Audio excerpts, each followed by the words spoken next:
Hey there, Amanda here. Since it's January, I know we're trying to all eat a little healthier. I've been eating this salad and I'm totally obsessed with it.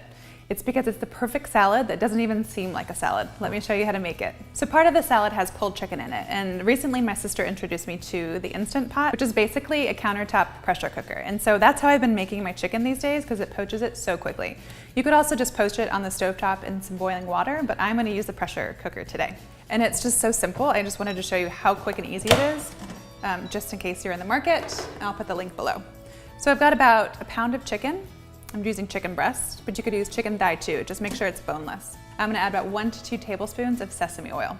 This salad has kind of like an Asian influence, so I'm trying to use the flavors that they use a lot in Asian cooking. Sesame oil is one of them, and it has so much flavor that I love using it. So I know sometimes pressure cookers seem scary. There's a lot of myths out there about how dangerous they are. I like using a countertop pressure cooker because it cooks food, specifically meat, in like half the time. And I love it for making chicken or making chili or making any kind of braising meats because it makes it so much faster. Okay, so I'm gonna lock the lid into place. You can hear it chime. I'm gonna make sure the seal, for any electric pressure cooker, this works. This is just the brand that I have, but you can have any other type of pressure cooker. Just make sure the seal is closed. Manual. And for 15 minutes, we're gonna cook this chicken. So it's gonna take a couple minutes for the pressure to build in there, and then it'll take 15 minutes to perfectly cook these chicken breasts. Okay, perfect, so it's on its way. Let's make the rest of the salad. So I've got some red cabbage, just put that in the bowl. I've got some green cabbage, and you can definitely use all of one cabbage. I just like the different colors. And on top of that, I've got some thinly sliced carrots, and then some sliced zucchini. You could also use cucumber.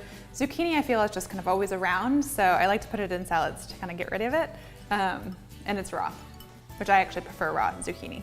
Let's put some cilantro. And I wanted to show you a tip for storing cilantro, because if you're anything like me, when you get herbs and then you take them home and they're dead the next day, it like really makes me angry. So I like to store my herbs, kind of the soft herbs like parsley and cilantro, and even mint, in a little bit of water in a mason jar in the refrigerator. And I'll put a plastic bag over it, and it'll keep at least 5 times longer than just regularly throw it in the produce store. So this is my little tip. So just grab a bit of the cilantro, and then we're gonna roughly chop it. And it's okay if you get some of the stem. And I know cilantro, some people don't like it, so if you don't like it, just feel free to skip this. But roughly chop it, and then we're gonna throw it into the salad. I happen to love cilantro, I'm one of those people. And then now let's make the dressing. I'm obsessed with this peanut dressing. It's kind of one of my favorite flavor profiles, and I put it on everything. It works great on just regular chicken, and also works great on a salad, kind of blended in. It makes a really, really creamy dressing. So this is my peanut dressing. I've got about a 1/4 cup of regular creamy peanut butter.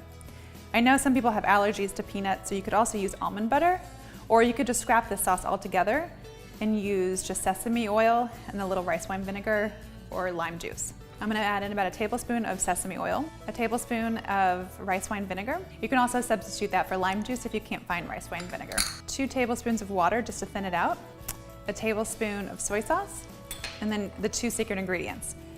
Red curry paste, which you can just get at Whole Foods or any of like the grocery stores. Let's do about 1 teaspoon. If you can't find it, just skip it. You could also add in a little bit of red pepper flakes, or even sriracha to give it kind of that like little heat. And then fish sauce. Let's do 1 teaspoon of fish sauce. It doesn't taste like fish. It's gonna add that kind of umami flavor that everyone talks about, as well as some salt. And depending on the consistency of your peanut butter, you can add a little more water just to make it thin like a dressing. Let's assemble our salad. I'm gonna just drop a big dollop on top of the salad and give it a big stir. Okay, so my dressing is all mixed in. So my chicken is done, it's perfectly cooked. I let it cool a little bit so it's easier to handle. And then we're just gonna go ahead and pull the chicken. So if chicken's not your thing, you could also do shrimp or even some salmon in here would be really good. Okay, so my chicken is on top, and now for the best part. I've got some roasted, unsalted peanuts that I'm just gonna put right on top. Let's give this a big stir, and then add a little more cilantro just for some color. Just pick a couple and put it right on top. And last but not least, some sesame seeds for a little extra crunch. So let's go ahead and give it a taste. I'm just digging in right into the bowl, don't mind me. It's so good. This is my favorite salad on the planet.